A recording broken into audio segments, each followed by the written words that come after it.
Hey everybody, Eric Dorward here with the Spartan Rocketry Club, and today we are going to be beginning the finishing process on our Estes DARC-1 here.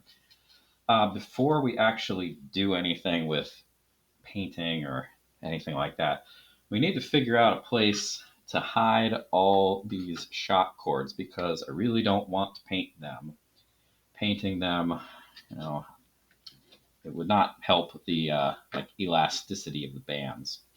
So this part I think is the easier one to deal with. So I'm just going to cram all this stuff into the little bay that we made. And then I'm going to plug said bay. There is going to be some of this sticking out into the central cavity. And I do need to paint the inside of this, unfortunately, because it sticks out more than anything else. But so some of the shock cord is going to be exposed. But I'm going to minimize that by getting as much of it as I can in here, and I'm just going to stuff some paper towel in there, and that should protect it pretty well. This part is a bigger problem. Now, obviously, I'm going to put the shock cord into the body tube here, but there are several inches of this that are going to be sticking out, and I do need to paint this. So yeah, I don't really know what I'm going to do with that for the time being. I mean, when I paint it, maybe I'll just pull this part off like so and just keep it away. Maybe I'll have it dangling upside down. I don't know. But for the time being, I'm going to get it fairly taut, and then I'm going to cram this stuff into the tube as well. And I mean, that'll minimize some of the problem. I'm not going to have extra bits of this floating around, but I'm sure this is way too much paper towel. But I'm still going to have some, which is kind of unfortunate. It would be nice if you could not put on the shock cord until after painting is done, but I don't really see how you could do that. I don't think that's really practical. So yeah, that's just how things are going to be, I guess. All right, so with regard to finishing, the little display leg here, and when I paint it, I am going to stick it in here like so. I suppose I might as well just leave it like this for the time being.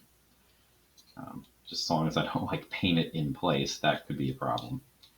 But that'll be fine. This is purely decorative. I just don't want to get that dowel stuck inside the launch lug. I mean, I could get it out, but it's not a big deal.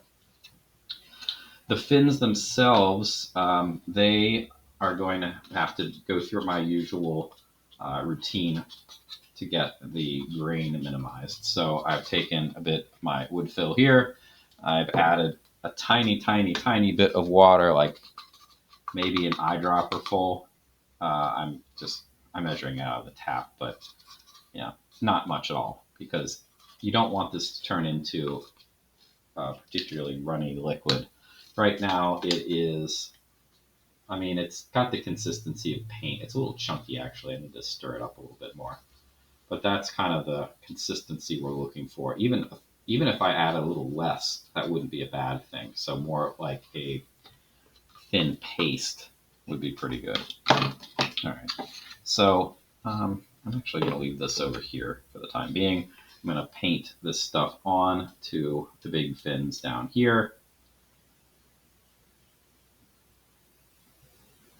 And this is a little runnier than I usually get it.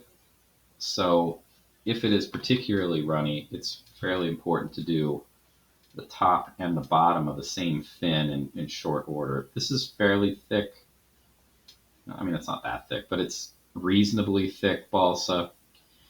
Thin balsa has a penchant for warping if you get it wet, especially if you only get it wet on one side. So do be careful of that.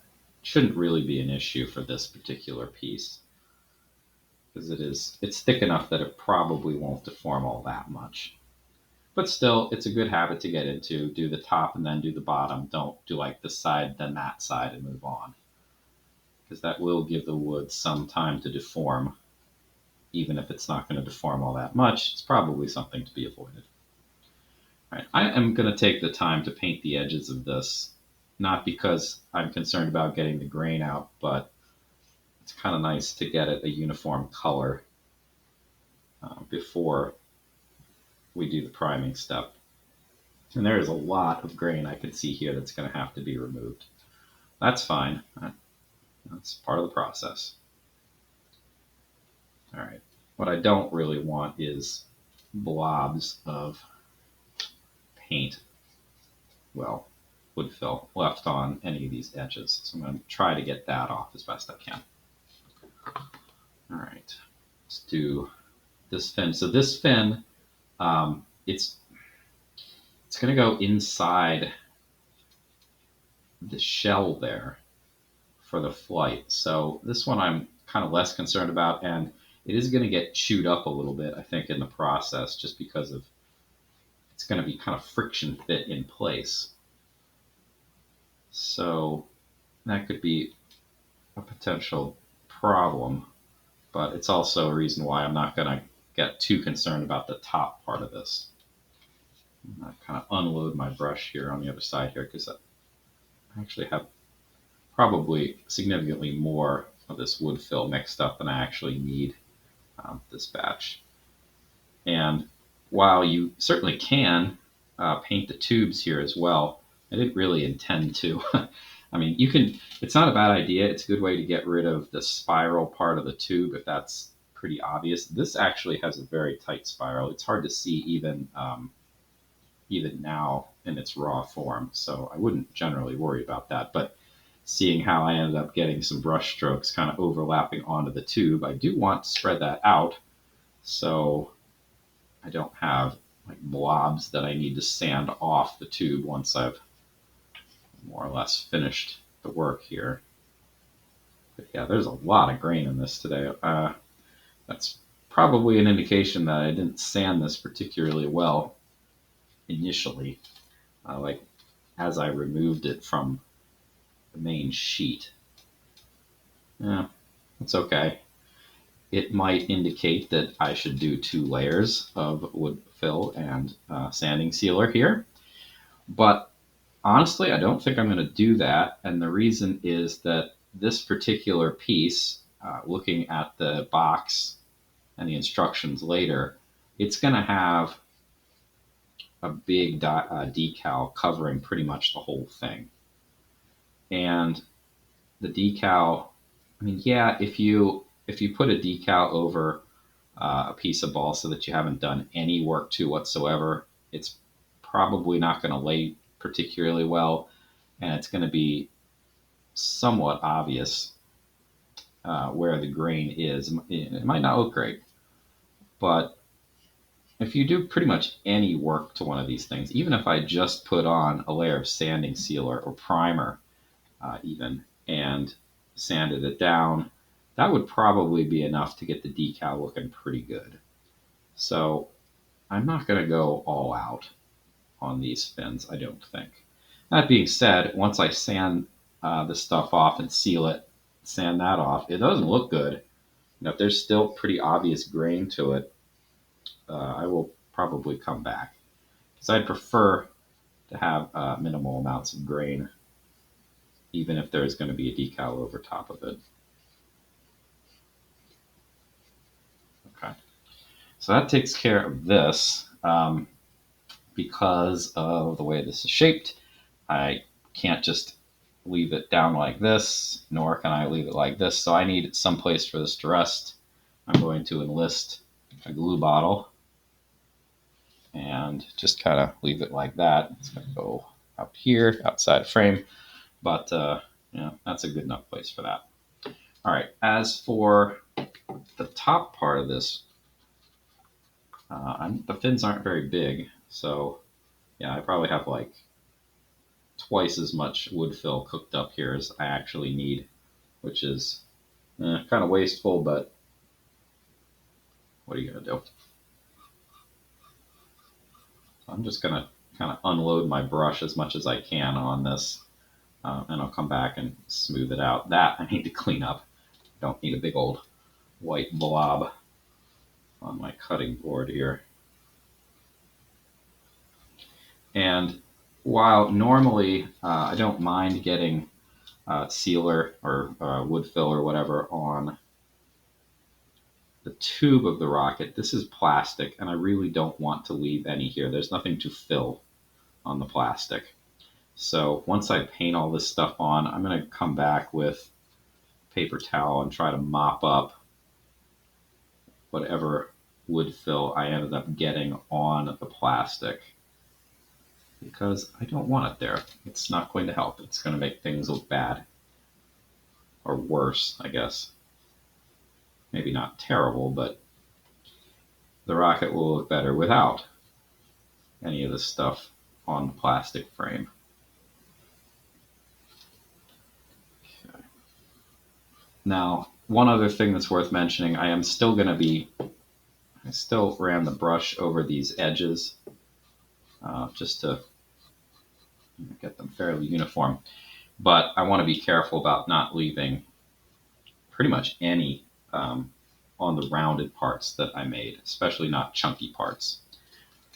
So that I'm going to put over here for the time being to get it out of the way. And now it's time to do a little cleanup. Ooh, that almost fell. Okay. So I'm going to just run my paper towel right next to the fin and try to mop up any of this stuff that I got on the plastic shell.